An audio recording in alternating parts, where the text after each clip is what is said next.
What's good, people? Going down. Give y'all some updates on this old cutlass, man.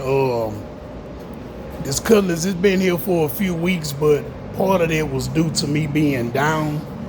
And I always communicate good with my customer, let them know what's going on. And my boy, he really not tripping because he know it's a project, and the progress that I done made on his car in such a short time, he ain't tripping.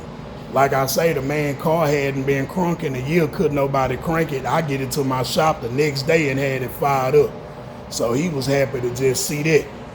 But I also, how sometimes my answer can be right there in your face, but you just overlooking it. And that was kind of one of the problems. I ain't gonna even call it a problem, but I was trying to figure something out on this cutlass because for some reason, when you plug in, let me show y'all. Hold up. Here you go, pistol. Show y'all something. Okay, now,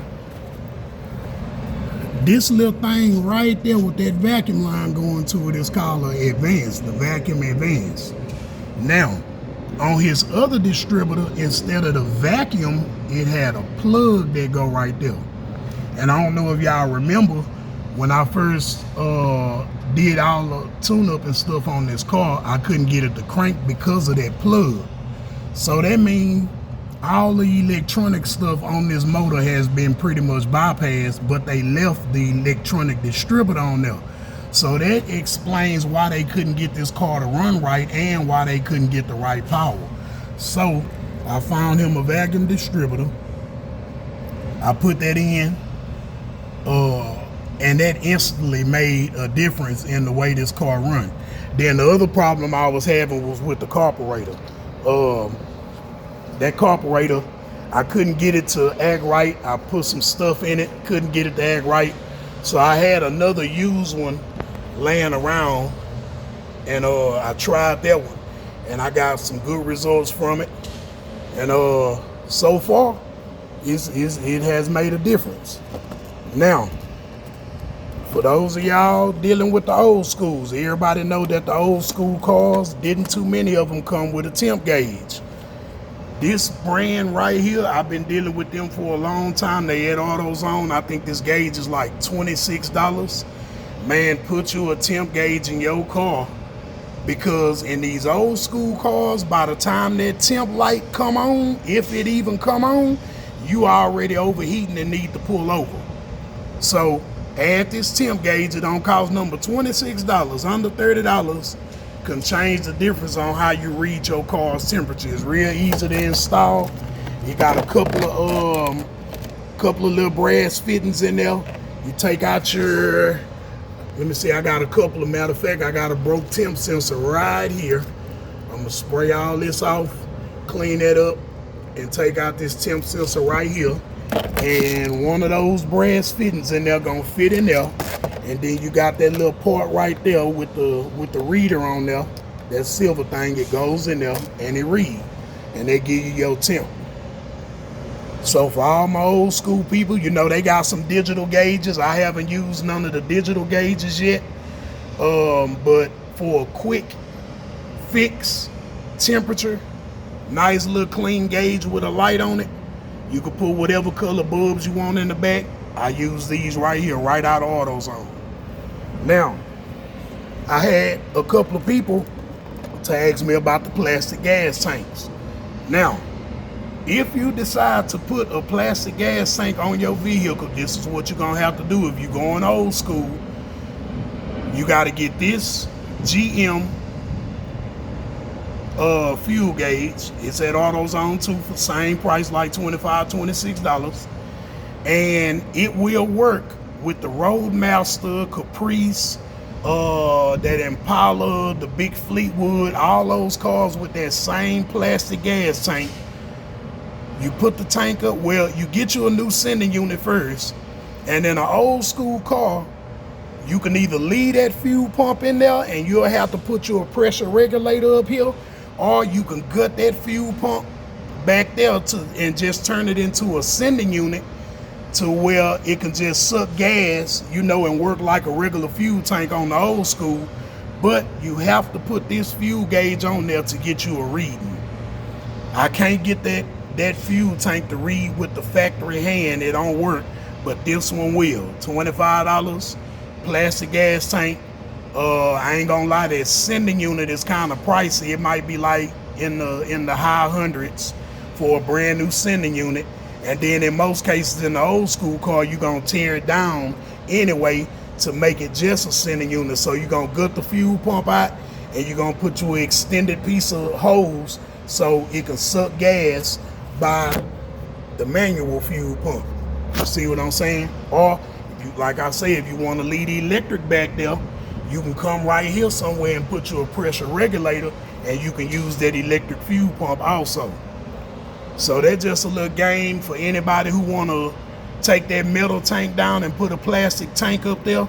You get you a tank off a Roadmaster, a Caprice, all them cars of that nature, and you use this gas gauge right here, and it will give you a good enough reading to where you will know when you're running out of gas. Like in one of my cars, I think when it get right under the quarter tank, I was on E. That's all I needed to know. Long as I know where my E mark is, E don't have to be all the way down here. You know what I'm saying? I done had some cars where my E was like right under a half a tank. I just knew to keep it above a half a tank and I'm cool. So, yeah, man, that's just a little game on messing with that distributor. Anybody who get a 307 and you delete the pollution pump and all that electronic stuff, then you need to delete also the electronic distributor and put you a vacuum distributor so you can get your right power back. So now, still got a few bugs in it, but let me give him a little gas.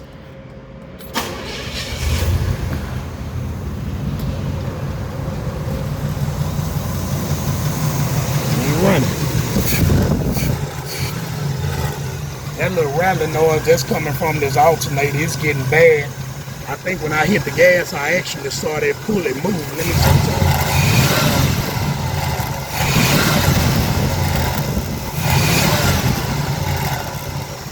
You can't see it on the camera, but when I hit the gas, that pulley actually jumps. And then I hear a little tap. Sound like it's coming from this side.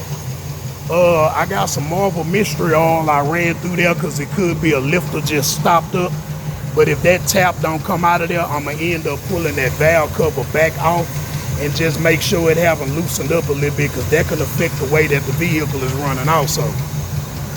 But yeah, I mean, he done came a long way. But we looking good.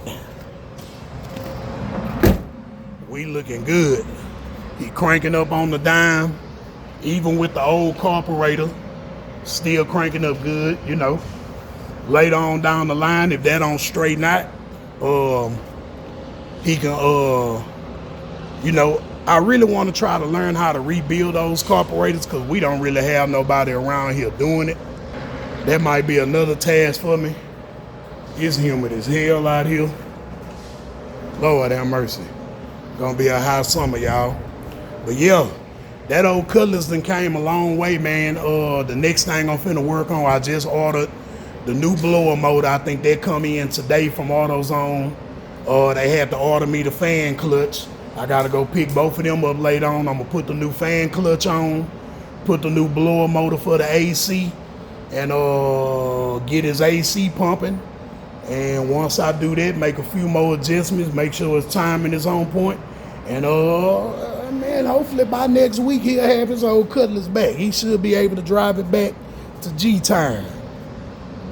But yeah, man, that's just an update and a little game on the temp gauge and the fuel gauge. You know what I'm saying? You have any questions, hit me. I try my best to respond to all my comments. Sometime it might be a little later, but best believe if I see your comment, I'm gonna respond to it.